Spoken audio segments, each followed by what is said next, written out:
Hello, this is OverlordBou back with another ship review video, and today we'll be looking at the upcoming Tier 10 Tech Tree Royal Navy submarine, the Thrasher. Now, the Thrasher will be entering early access starting on March 1st. Now, she'll be the final reward as part of the consecutive bundles costing doubloons. Now, I definitely do not recommend spending money to buy her, as you can grind her for free when she's released as a Tech Tree ship. Now, it's better to invest your money elsewhere, or in the stock market, but I don't know, up to you. Now, I'll be going over my recommended captain build, module setup, followed by the ship's stats. And finally, I'll give my thoughts about her performance overall. Now, first up, the captain build and the upgrades will be shown on the top right. Now, this build in particular maximizes your dive time, giving you enhanced maneuverability once your battery drops below 25%. Now, the watchful alerts you as well, so you don't accidentally surface into hydro or radar, which is very important with remaining stealth. Now, the Thrasher shares the same thin armor scheme as other submarines, so I don't really need to show that. Now, that anything that lands in the same continent will cause damage, and you don't have much HP, so you definitely try not to get spotted while playing this particular line. Now, unlike other submarine lines, the Royal Navy submarine only has access to homing torpedoes.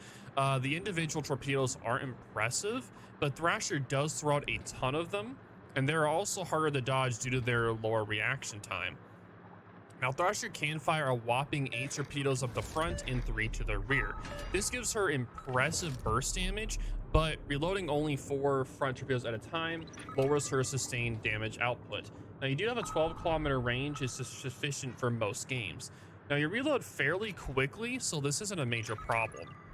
Now, technically, you do have a SAP deck cannon, but it's only effective against isolated like 1k HP DDs and AFK ships. Trying to use it against the real opposition will result in a quick death due to how fragile the ship is. Now, unfortunately, Thrasher's poor underwater speed is a major liability when escaping enemy ships. Thrasher only makes 18 kilometers at best compared to tier 10s that go 27 knots underwater. Now, the 6.1 kilometer surface detection is not good, but it's sufficient as long as you aren't spotting DDs. Now, the Thrasher can at least stay underwater for a long time thanks to her amazing dive capacity. Now, with a full battery, she can stay underwater for over 5 minutes, which is a really long time. And the batteries recharge is slowly, so you definitely want to be careful where you eventually resurface. Now, against heavy opposition, it's definitely best to sit around 8 through 10 kilometers and spam the homing torpedoes. It's not the most exciting play style, but you'll earn XP from spotting the enemy, maybe even occasionally torpedoing on a random ship.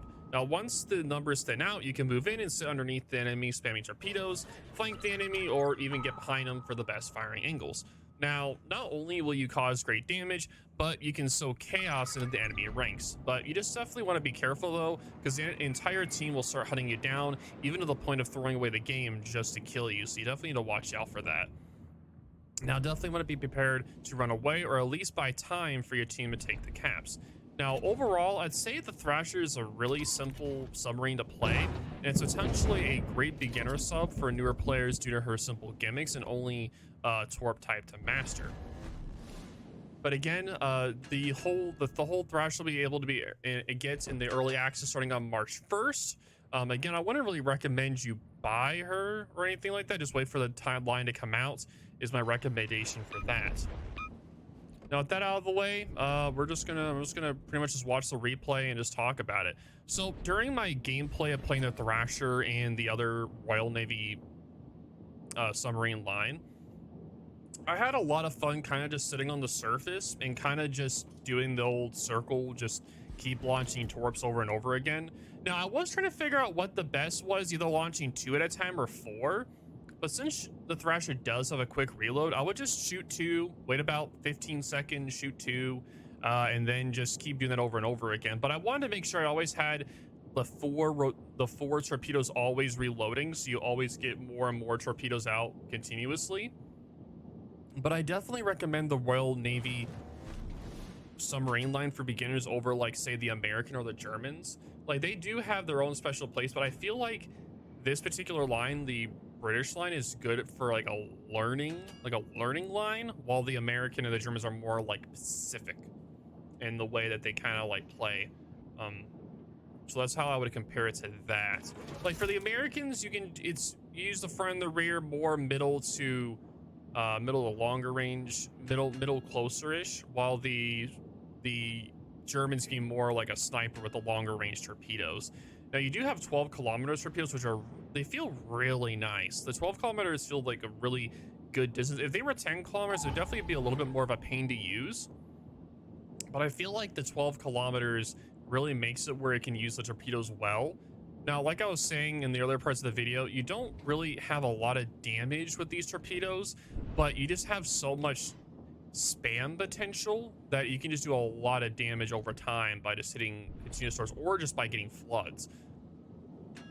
As you already saw, I did get 5 torpedoes already, but I didn't get a flood. So you may want to put on like extra flooding flags just for that instance. Now, for this particular video, I did have 2 replays that I put together. I did try to just keep the interesting parts in them, while the boring part I kind of try to skip out. So if you guys like how I did the submarine video, just let me know in the comments. I definitely appreciate that.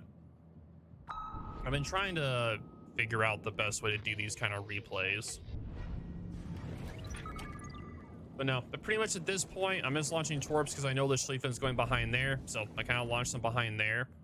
I would give it like, so whenever you're trying to play submarines, normally you want to just do 1 ping. Just get 1 ping off and kind of wait a little bit so they can't just keep dropping depth charges on you over and over and over again.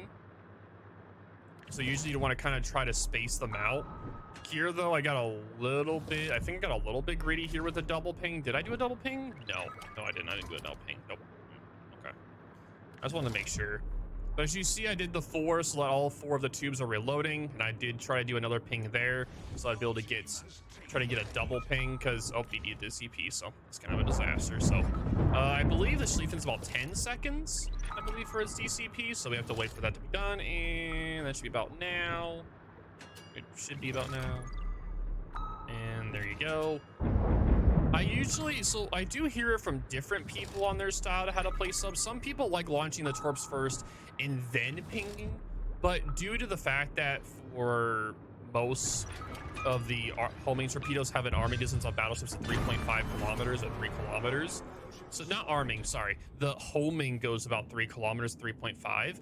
With a Thrasher though, it gets a little bit closer, so they home in a little bit better than the American and German. So that's kind of why that's kind of what their caveat is. They have better homing torpedoes that don't do as much damage, but they don't have any non-homing torpedoes is the caveat for the Royal Navy line. So yes, you get better homing torpedoes, but they do less damage, and you also don't have any non-homing torpedoes. Which you may like that, you may not. You can still fire the torpedoes without homing. You don't have to, but because like there are a lot of submarine players that don't use any of the homing mechanics. They legit just fire the torpedoes with no homing at all, which is perfectly reasonable. You don't have to. You can play it either way you want. You can play it with homing or not homing, or you just play whatever style you really want to. In the end of the day, it's kind of like how if you enjoy the line, you enjoy it. If you don't, you don't. I know not everyone is going to enjoy playing submarines, so if you enjoy playing submarines and you want to do that, you're more than welcome to. If you're not, you're not. So same with playing DDs, cruisers, battleships, CVs. It goes with anything. If you enjoy, you enjoy it. If you don't, you don't. Pretty much a simple way of putting it. But as you can definitely notice for the Thrasher, it's a lot slower than the American Balo or the U-25. The Balao or the U-25 is a lot slower, definitely underwater as well. So you have to be a lot more careful when you're just spamming your pings, because with the Balao and the U-25, you're a lot more maneuverable to be able to dodge.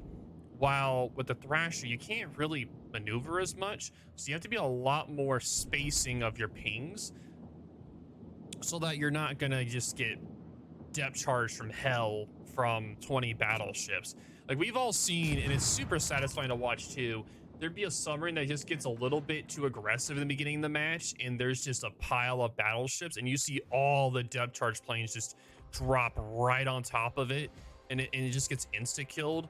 That's one of the most satisfying things in the game besides seeing a dev struck CV. It's pretty nice.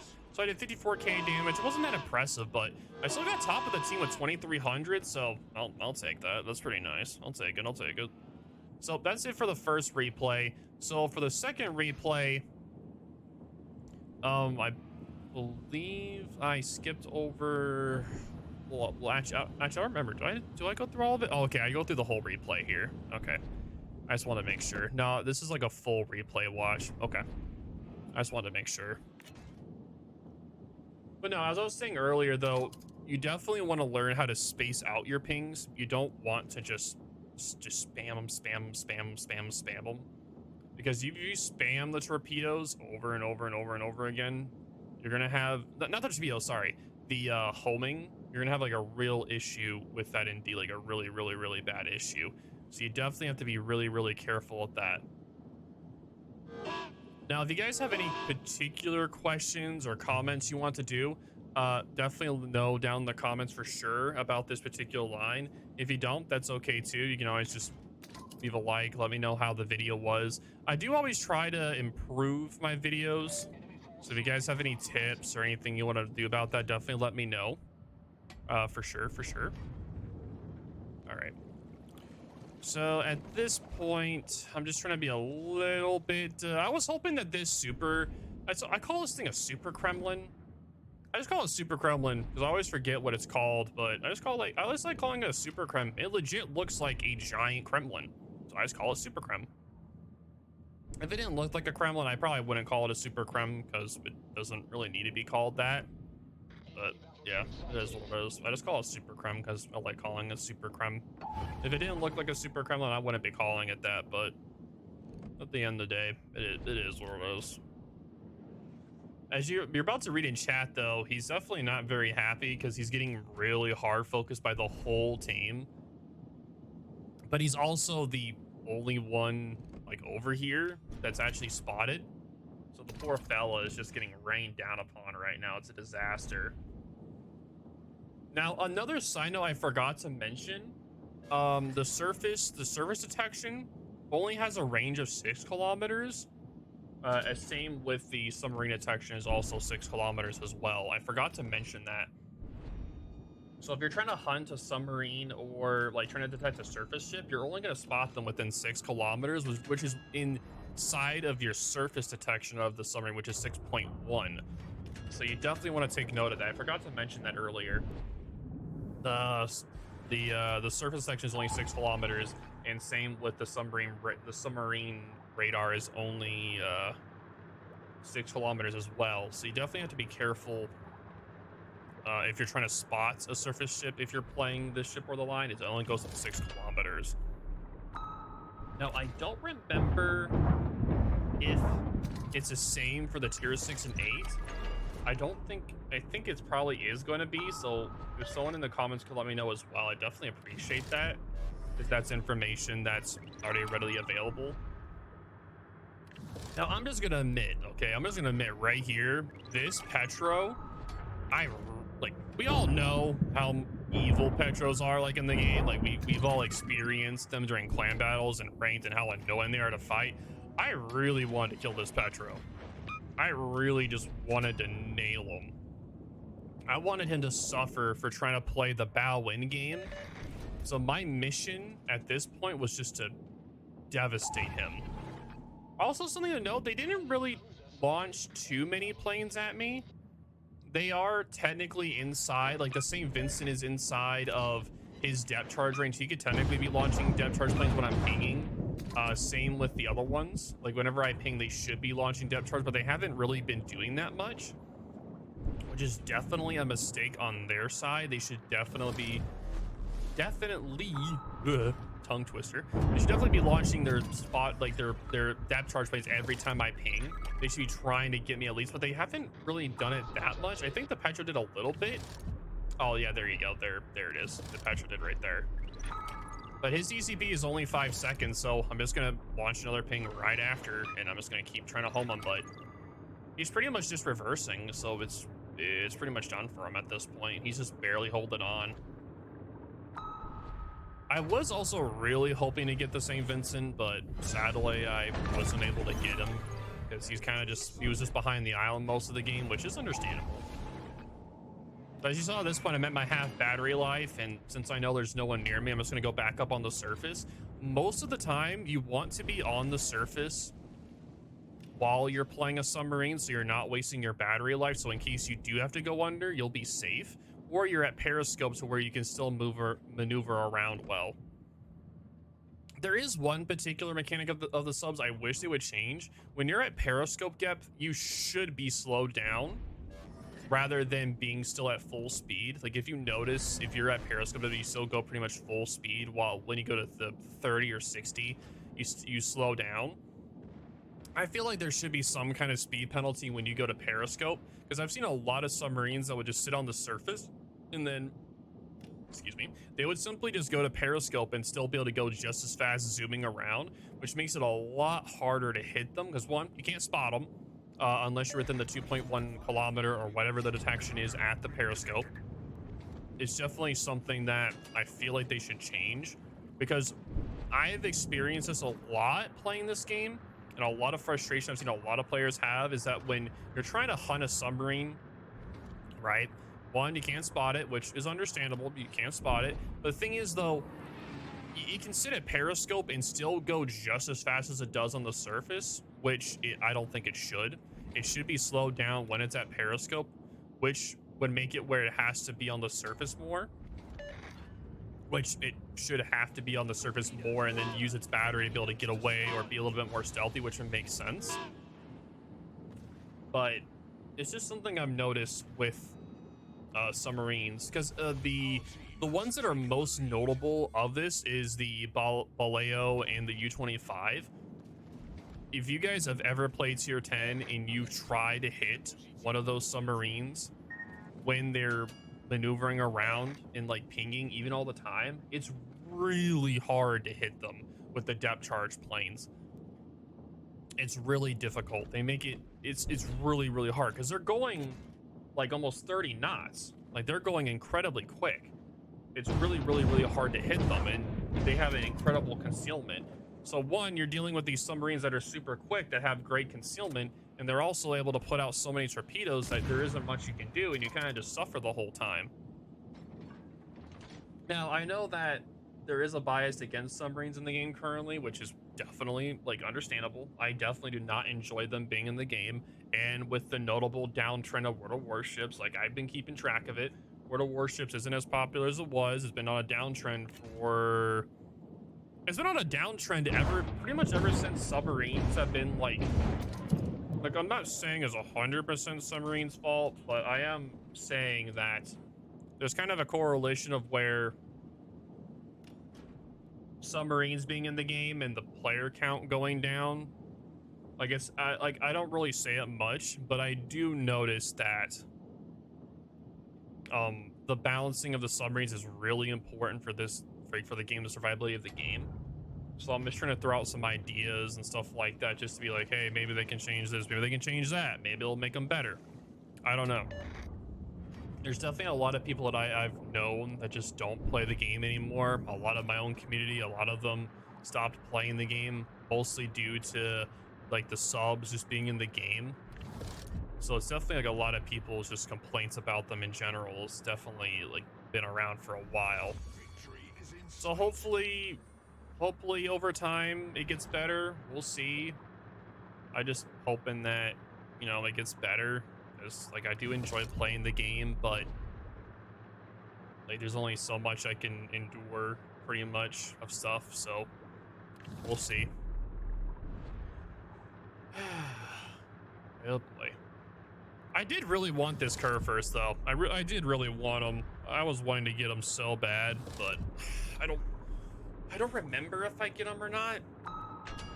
Oh, I forgot to mention one thing. Have you guys noticed how with the new domination change, the matches actually do last longer? So even if you're on the losing end of a match that's like domination that's losing, the match does go longer. So even if you're still able to try to do as much damage as possible. So even if you are gonna lose, you can still try to get as much out of the match as possible.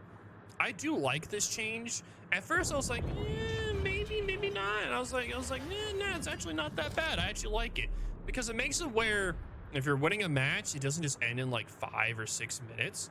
You can still farm or, you know, do the damage you want to do in a match to still be able to earn credits or XP for your line or whatever you're grinding.